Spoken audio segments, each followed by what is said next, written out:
เอาขอถามเจ้าหมู่บ้านนี่คือเห็นในคลิปไผปะใช่ปะคลิปของบ่แอนปะคือเห็นเจ้านั่งคุยกับบ่สิงอยู่ บ่แล้วบ่ได้แม่นนะ เมนบ่ งุดงิดเพิ่นวัน ง้อนะมันงุ้งยิบไปได้ เป็นยัง จัก เก็บท้องนี่เลยอยากให้ จึงชอบมันจะให้เลย อยากให้บ่นะ อยากให้ไผ ให้บ่ทุกคน อยากให้ทุกคน แต่ถ้าอยากก็ให้ อย่าให้นะบ่มื้อนี้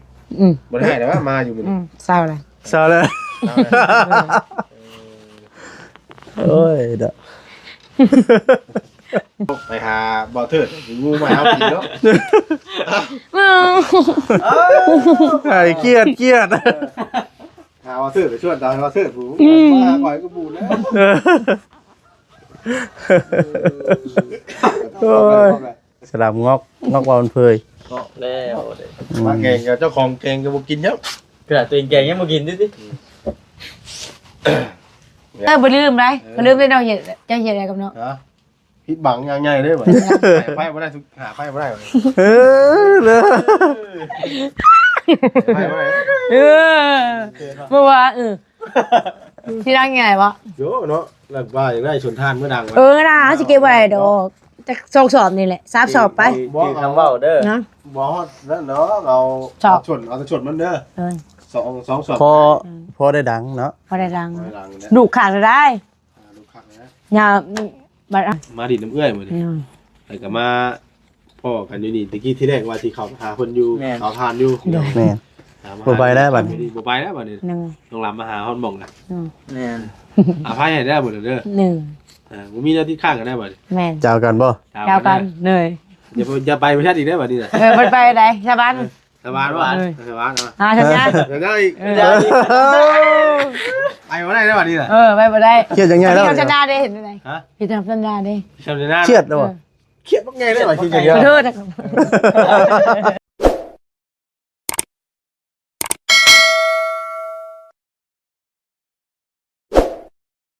สบายดีเด้อ สบายดี สบายดีน้องดำ น้อง ไปดีน้องลำเนาะวันนี้มาพบมาเจอกันอีกมื้อนี้สบายดีเด้อพี่น้องเบิดสุขุสุคนเนาะทั้งบ่าวเพิ่น บ่าวพี่ชายมาใช้ที่ไป ติดแม็กอยู่พี่น้องเนาะ ไปใส่ พาน้องซื้อน้ำก่อน พาเจ้าไปซื้อน้ำ ติดแม็กอยู่มื้อนี้ เกิดผู้ชาย กินข้าวแล้วบ่มื้อนี้ กินแล้ว ข้าวกับหยัง ห่อส้ม ข้าวส้ม เลย ใครชื่อให้ครับ ห่อตา บ่ต้าบ่ต้าเข้าไปหาอยู่ต่อทานบ่ เลย เมื่อแล้วบัด มาแล้วมาเถิน บ่ถึงแล้วมาถามเจ้าแล้วมื้อนั้นไปใช้มื้อน่ะ ก็ไปดิน ไปลิด เลย ตัวนี้ก็พายไปกันมื้อ ไปผู้เดียว ไปผู้เดียว เลย อีทีมนี่ไป เลย เติมน้ำมัน เป็นคือคืนแท้เนาะ เขียนว่าแม่ต้องไปดิเขียนว่าไปส่วนตอกส่วนเตาอยู่ยังโผเตาใช่วอเตอร์ว่ะ บ่ โอ้ยอันเมียเราหายบ่ บ่เมียแล้วเขาชูนแล้ว เมียเราเขาชูน เลย ชูนเนี่ย มาบัด ชูนบำบัด เที่ยวนะ สูบำบัด มาหามาเมื่อนั้นมาบ่เห็นว่าโอ้ยถ้าลำมาพอดึงตัวไปแล้วอ่ะ เฮ้ยกินใช่ไหม ฮะ ไปกินใช่ไหมนะไปกินมื้อนั้น เฮ็ดกินเองนะเนาะเจ้าบ่มาเนาะ ยิบคอเดี๋ยวนี้ คอยรถจูชาซื้อ ว่า ซีน ง่ายๆกับชาตั้งใจ ซื้อ นะ ซีนตั้งใจมาเฮ็ดอยู่ให้กินว่ามาเนาะเจ้าไปอื่น ผิดหวังเนาะ ผิดหวังเลยครับ หายเลยบ่ โอ้หายเป็นบัตรเพิ่นเล่นน่ะ ปิดบังช่าง กิน ภาพ ด้วย บ่ แหละเพิ่นน้อยเพิ่นนอกใจเลยบ่เพิ่น ถามมึงว่าเอ้ยเจ้าน่ะเนาะแล้วกูมากูตั้งใจดูโอ้ยเราขอโทษหลายๆเราอ่ะ ขอโทษขออภัยเด้อฉันดิ บอกกันอยู่เราอ่ะ มาคำเลยมันน่ะตื่นเลย เวลาเจ้ามามือใหม่เจ้ามาถามเราอยู่บ่ได้ว่าว่าให้มาหา ถาม ว่านี่ข่อยบ่มาว่านี่ ก็อย่าแล้ว ไปจ้าเลยเจ้ามาบัดเจ้ามาเจ้าก็ข้อคอยกันแต่วันเนี่ย แล้วก็ผิดหวังคือกัน ทีหลัง เกี่ยวไม่ ทีหลัง เหร ก็ อ ไปล้าง เบิ แล้ ดอยู่ว่าเก่งทำไมกิน มาเวิร์ดบ่กินเลย ผมบ่กิน กินเลย ผิด เอื้อกินมาจาก ผิด น้ บั อง ยใจ เอากิน บ่น้อยใจบ่ บ่ได้น้อยใจแล้ว บ่ บ่กินเท่าแกทำไมได้มื้อนี้มันบ่แซ่บบ่ บ่เชฟอย่ามาเลยกับบ่เชฟ นะ เจ้าว่าเลยบ่เซ่บว่าฉัน นั่นแหละคือหนูผิดห ผม วัง มาแต่บ่แซ่บเลย เลย ฉันรู้แล้วไผกินมัน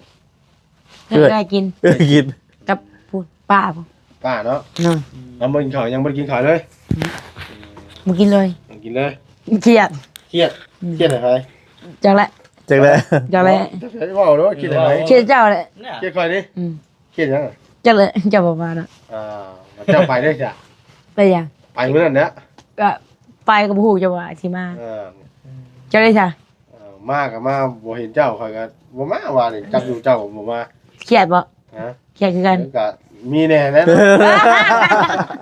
ตาคนตะเครียดนะบ่คำ มาหาแล้วบ่มาเนาะก็ คือยาแล้วจ้ะวะ ก็ยาบัด เจ้ากันบ่บัน เจ้ากัน เจ้ากันเนาะ มาเดี๋ยวมึงเฮ็ดได้กินมันทันกินข้าวยังได้ มื้อนี้เช็ดยังให้กินมื้อนี้นะ บ่ได้ถือยังว่า บ่ได้ถือยังมาซับ เนาะ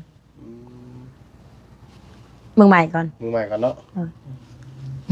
ตำหูเป็นบ่ตำหู เป็น เป็นอยู่เนาะ ตำหุงใส่ยัง จะเอาสิโคกแล้วว่า ใส่ขว เอา ด กระปูด้วยเนาะแซ่นะ ไผ่ปูให้เจ้าน่ะ บ่เอา ฮะ เบาลิ เอารีบบ่ กับบาบอลบ่ได้บ่มักกระปูบ่ชิง เอาคือเอามา บ่อยาก ปูให้กับปูให้น่ะ เอาชิง ปูว่าสิง เห็นบ่ เอาเพิ่นยังไปไล่มาบึงปูว่าชาวบ่สิง เอาบ่อยากกิน เอาขอถามเจ้าเมื่อวานนี่คือเห็นในคลิปไผบ่ใช่ป่ะคลิปของบ่แอนบ่ คือเห็นเจ้านั่งคุยกับบ่สิงอยู่ บ่แล้วบ่ได้แม่นนะ แม่นบ่ งุดงิดเพิ่นวัน ง้อนั่นนะมึงงุ้งยิบไปได้ เป็นยัง จัก เก็บท้องเนี่ยเลยอยากให้ จึงชอบมันอยากให้เลย อยากให้บ่นะ อยากให้ไผ ให้บ่ทุกคน อยากให้ทุกคน แต่ถ้าอยากก็ให้ อย่าให้นะบ่มื้อนี้ อืม บ่ได้ให้แต่ว่ามาอยู่มื้อนี้ เศร้าเลย เศร้าแล้วโอ้ยเด้อ เศร้าแล้ว ก็หยอกเป็นดีเนาะ ให้บ่นาก็บ่ได้มาหาได้แล้วบัด บ่ได้ให้แล้วงุดงิดให้บ่ชิงบ่อยากให้มาใกล้ น้องแม่นเด้อบ่ต้องให้เรามาใกล้แล้วบ่สิให้ไผมาใกล้ เจ้าแหละ มาเด้อ บ่ถือประทานไปถ่าเนาะจนบัด ให้กิน กระเจ้าเลยงับงับงับงับ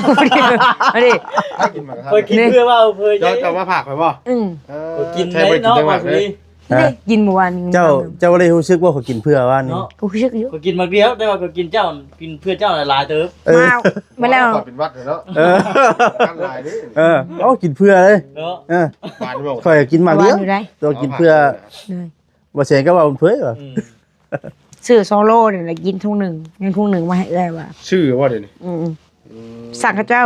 สั่งกับเจ้าท่านบางใหญ่เห็นบ่ ถุงเท่าไรเพิ่นขายอยู่พี่เพลง โล บ่ เศร้าหาพัน 25,000 เพิ่นบ่ได้แพงเลย ผู้ซื้อกินอยู่เนาะ คนกันเอง คนกันเอง แม่น เขา ไป บอก ว่า กันเอง เพิ่น 30บ่ เป็นคนแบบว่าสาวละอ้อยให้แม่นะสาวละอ้อยน้ำแม่ เสาไร่อ้อย น้ำแม่เลยก็ช่างแล้วเพิ่นมัน อยู่ใช้เมนใช้ คนแล้วไปป้าก็อยู่เวียง อยู่เวียงป้าเจ้าอันบ่ เลย แม่ป้าคัน เม ที่ ป้า ว่า บ่เดี๋ยวนี้ แม่ป้าพ่อลุง คันหูเด้ โอ้ดื้อเด้อ คันหู เป็นเรื่องกัน เดี๋ยวไปเย่หูอยู่กินนี่ว่าลูกค้าหลายเพิ่น ลูกค้าหลาย เป็นได้เต่าเจ้าแล้วเบิดบ่ แนวนั้นแล้ว แต่ว่าจะให้หรือว่ายัง เบิดเลยเด้เรียบร้อยเด้ ได้จักเปล่ามันนี่ได้เปล่า ได้90นึง 90เปล่า อ๋อ ถือว่า เกือบ100เนาะ เกือบ100 เก่งนะฮอดร้อยแล้ว มันม่วยหมด 90เลยใหม่เบิดบอลนี่นะ บอก ลาลายมือโพดเห็นเนาะ แม่นอ่านไว้แล้วมันบ่ใหม่ โยเวลา2มื้อเลยไปขี่ทีมเล่นอยู่ ช่วงใดบ่ได้สิเฮ็ดดี ผู้แล ปีหน้าบ่ แม่น ปีหน้าว่าสิเฮ็ด บ่ กินหน้าอีก2มื้อ อย่าชูมือ ตัวเพศแล้วเจ้าลูกทีบเลย ย่างละ ยังอยู่บ่ ก็นี่คือหัวคิด ก็ ค นี่ น คือว่าขี่หัวลง ก็นี่คือหัว บัดมานี่คือว่าเบรกบ่อยู่มานี่นะ เบรกบ่อยู่แล้วมันไกล มันกลาย กำเบรกกับท่านหันมาลบพึ่มลงกิน ก็ไม่ นี่ว่าบ่ได้กำเบรกว่า ไม่กรรมมาอะไร มาอะไร งวกไปกระเป๋าเงินขึ้นใหญ่เด้เนาะ ไม่ได้ใหญ่แล้ว ขึ้นหลายบ่ได้เนาะ ชิพันหนึ่ง 10,000นึง ชื่อกระเจมา 10,000นึงก็ได้เป็น11,000 90เพิ่นให้เฮาเท่าไหร่บัด จากแล้วมัน บ่ฮู้บ่ ตามที่เคยได้เอาว่ามามึงดู บ่ ได้แต่เทื่อ ตามที่ ขาดไหล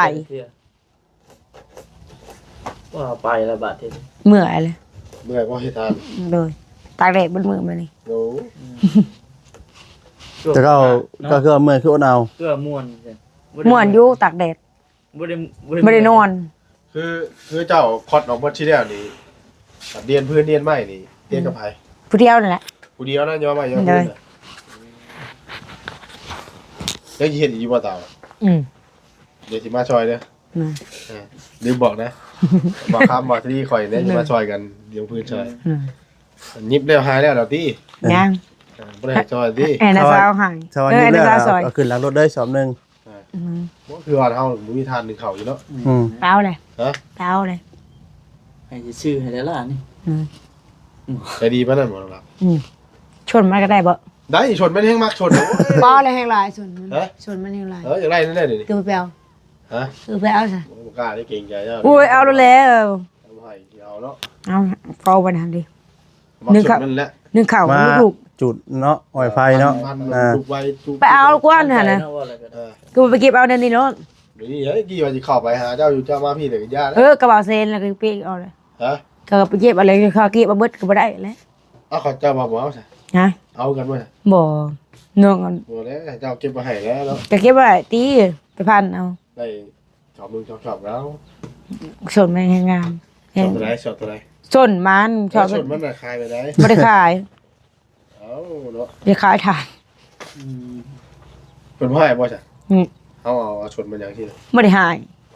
เพิ่นไหลเบิดเลย เป็นไล่ไปได้ เอาอะไรเป็นเงินนะ เออ ได้ก็เก็บเอาเฮ้ยมันบักหลายหนึงชนมันใหม่ บ่กล้าเอาแล้วกันเจ้าบ่ ชนไปแล้วจักประมาณนี้นะนี่ ทำนั่นแหละป้อดังลูกแท้ ล้างลูกไปได้น่ะไล่ไปได้แล้ว ๆกินไปเอามันไหม ไปเอาเด้อเจ้าพามือเอาเนาะ กินทีเมื่อ ฮะ กินทีเมื่อบ่ กี่ทีเมื่อมันสิได้หลายว่าสิกี่ทีเมื่อ บ่อยากตอกแตกบ่ อย่าล่มบ่ ก็บ่พาล่มเด้อเนาะ เจ้าชอนข่อยได้อซั่นเด้อ ฮะ เจ้าชอนข่อยได้อ ข่อยพีทีบ่เป็นปั้นบ่เป็นได้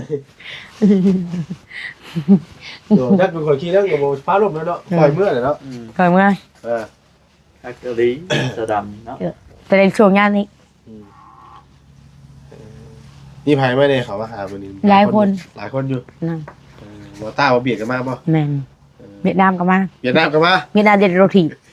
เวียดนามมาเลยแล้วเฮ็ดได้ก็ นี่ได้โรตีเนาะ แล้วทีมเจ้านี่ อืม เอเวียดนามก็มาแล้วว่ะ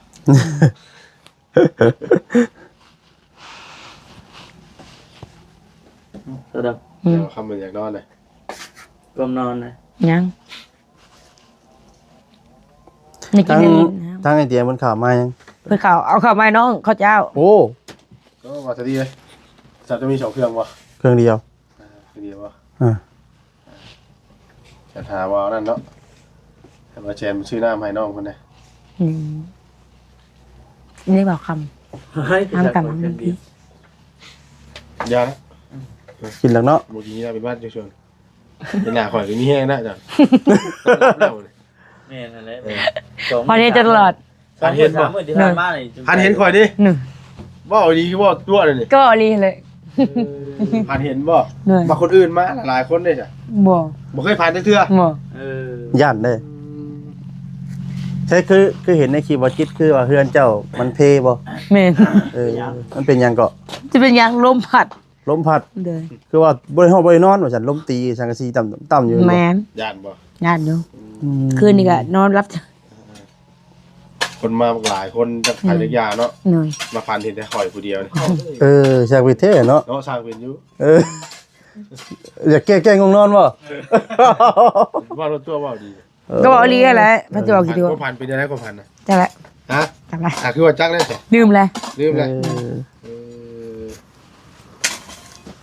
หนาวดิ มันหนาวดิ ตัวลมออกเด้ บ่คันเห็นว่าชาลีเนี่ยมั้งเนาะ ผ่านเห็นก็ดอก บ่ มื้อนั้น แม่บ่ มื้อนั้นนั่นขี่จ้างมาย่านจะกอดเอวอยู่มื้อน่ะแต่ว่าวันบ่เผยให้เด้อว่ะ โอ้ขี่จักมันไป มาซื้อ หมอชลี วานนี้เด้ คือว่าคือบ่ขี่จัก เอ้าเพิ่นมาแกงหน่อไม้อยู่แล้ว อ มาแกงหน่อไม้เลย แกงหน่อไม้เนี่ยคือว่าจะมาหน่อไม้เจ้ามันเป็นยังไง แต่ มันฉบบ่ มาชม มันชมต้น หน่อไม้ มันบูดบ่ ชื่อบ่ อืม ไม่บูด มันบูด ไม่บูด ไปเฮ็ดที่ไดเจ้าบ่เฮ็ด อืม เจ้าบ่ผู้ต้มผู้หนึง บ่ ไผยิน แม่ ถ้ามันบูดนั่นแหละแล้วไปหาบ่อเถิดงูมาเอากินเนาะ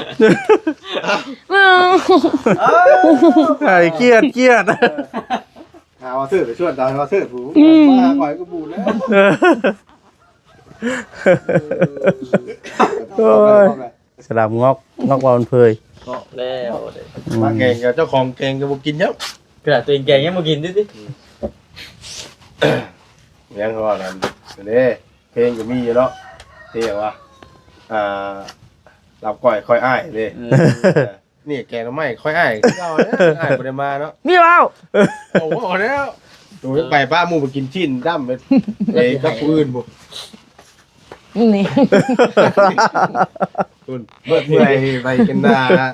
ก็ถึงแล้วนี่เนาะ เบิดเมื่อยไปกินชิ้นกินดา ว่าถึกใจเพื่อนแน่ กิน เลย กับไผไปดิ แล้วบัดไปหาบ่เทิดชวนตาบ่เทิด ปัดมาเอาแกงไม่ดองมา มาเอาอ่ะเก่งไม่ให้เนาะ เกน้อยบูดป่ะ ได้ เกน้อยบูดดีกว่า ยังไม่ชุบ ไปเอาเขาคือว่ารับชิ้นรับไก่บ่ ว้าวนี่เก่งไม่บุถือแล้วเขาอ่ะถือก็แล้ว แล้วบ่ได้ก็กินไปเลยไปเลยกินบ่ได้เลยบ่ ได้แล้ว มันส้มมันบูด ชม มันบูดแล้ว ทำเพื่อเจ้าก็ได้ทำ ไปยาแล้ว ยาแล้วมือใหม่พุ่นเด้ไม่ มื้อใหม่เลยเฮ็ดจังกี้จ้ะพี่น้องเฮ็ดได้กินมื้อใหม่ แกงยัง กินน้อยจะย่อยบ่ น้อย ให้อยู่ จังแล้วเราว่าแกงน้อยกินจ้องอาหารชั้นสูงได้เจ้าดำเว้ยง่ายไข่มดแดงแต่ปลาเลย น่ะก้อยไข่บ่ได้เนาะ อาหารชั้นสูงชั้นเลือด มื้อดอกก็เฮ็ดพัน อยู่ เคยก็อยู่มื้อดอกก็เฮ็ดพันปลาพันปลา พันปลา เลยพันกระปุนนี่ดิ ปัดกระปุน อยากเลย ไปหาเขาคือว่ากินชิ้นกินไข่ว่าสันติบนบ้านเผยมาว่าแกงน้ำไม่ดองให้กินเป็นข่อยคนนึงได้ข่อยกัน เครียดเราเครียดเรา บอว่าเอาเป็นนั่นละแฉไพ่ก็ได้คะแนนแม่ได้ทานน้ำนี่ แม่ จะเอามื้อนี้ บอเอามือนี่มือเข่าคนละมือนี่ยังมาเจ้าขานกับมือ เมื่อแล้ว เอามือก็ใช้มือนั้นคำเลยเนี่ยถ้า ยังบ่ได้คำ ฮะ ยังบ่ได้ค โอ้มือเผื่อสีหาทานเผื่อสีมาเนาะ ำมาแล้วเพ่ง แล้วก็ตัว เช้ายังเลยเอาขี้เลื่อยหาย เอาชักขี้เรือ เอาจะให้คอยหายถ่านมันแล้วเพ่ง แล้วนะ แล้วก็ไปเอารถสารแล้วก็เมื่อเลยเลย เดี๋ยวชนมันแล้ว ได้หายขี้เลื่อยบอกใส่ไปใส่งานนะ ไปยังไม่ได้เลย ไปที่ให้มันยังอี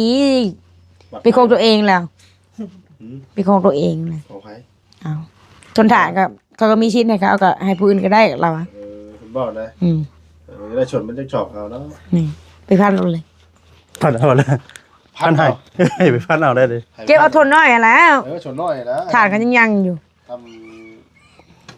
เนี่ยทำคาพามือ ถ่านกัน วัดเป็นอะไรเนาะ ยังอะนะไม่ว่ามันบ่พอกระสอบมานะเครื่องไหวอยู่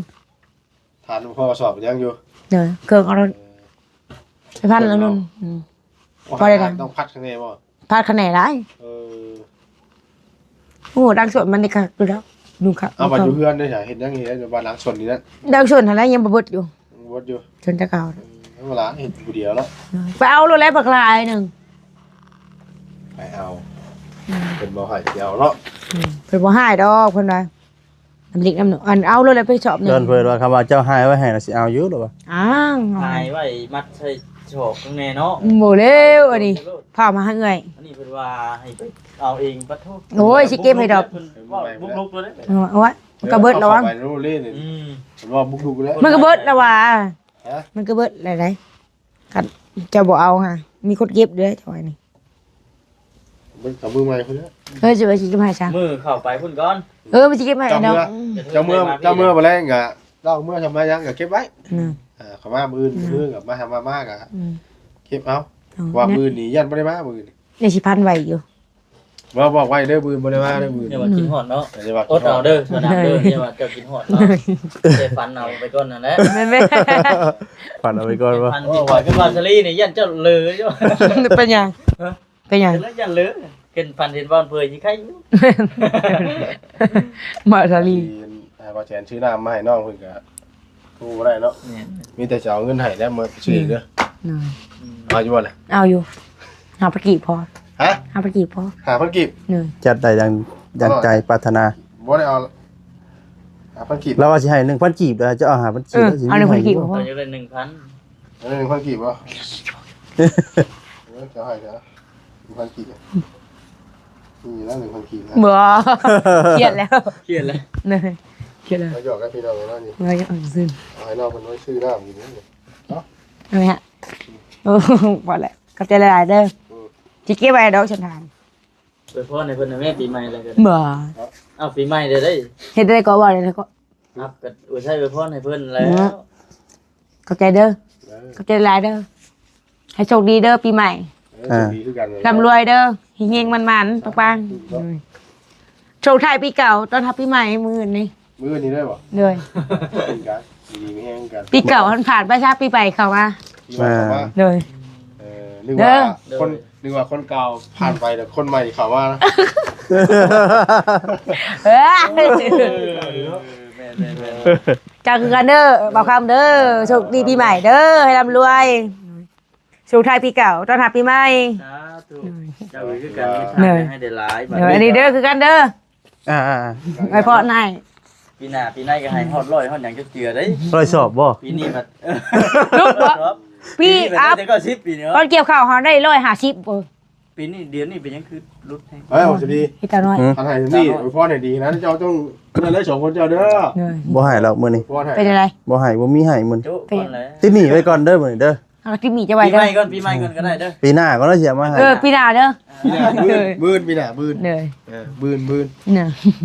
บืนเนาะ เหนื่อย ปีหน้าปีหน้า อย่าลืมนะเอาทำเว้ากัน บ่ลืมได้บ่ลืมได้น้องเฮ็ดจะเฮ็ดอะไรกับน้อง ฮะพิษบังอย่างใหญ่เด้อบ่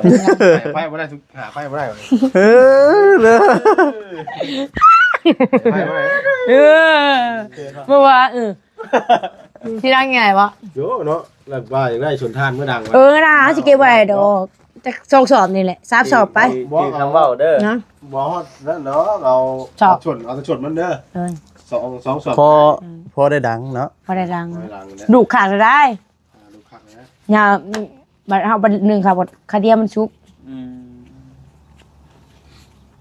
โอเคพี่น้องเนาะมื้อนี้ก็คือสิประมาณนี้แหละมื้อนี้ได้มาได้โอ้น้องลมได้ไปใช้มื้อนี้ว่าเพิ่นก็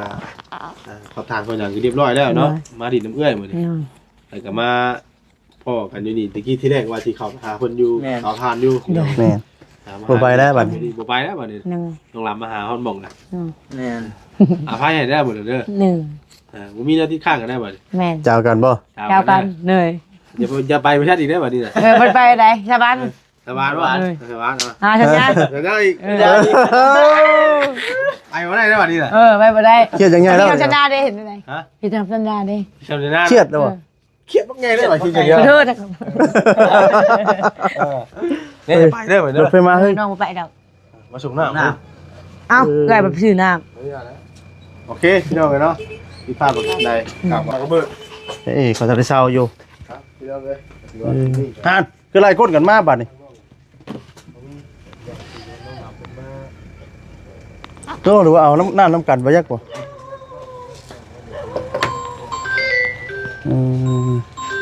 แมลงนี่ไปใส่แมลง ำนอนเพื่อน บ่ได้เข้าดาวบ่ บ่ เขานอนอย่างเดียว เขานอนอย่างเดียว เออ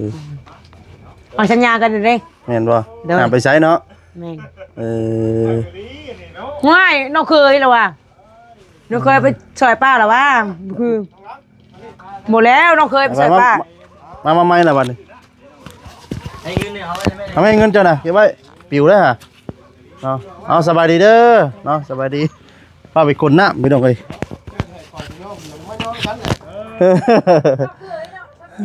ป้าสาวพี่น้องเนาะผิดพลาดจังใดก็ขอโทษขออภัยด้วยพี่น้องเด้อเนาะคำพูดคำจาใดทั้งสติเนาะบ่บ่นั่นหูเนาะขอโทษขออภัยนํพี่น้องเนาะลาไปก่อนเนาะอยู่ดีมีแฮงเบิดทุกท่านทุกคนเนาะสบายดีเด้อพี่น้องเด้อเนาะสบายดี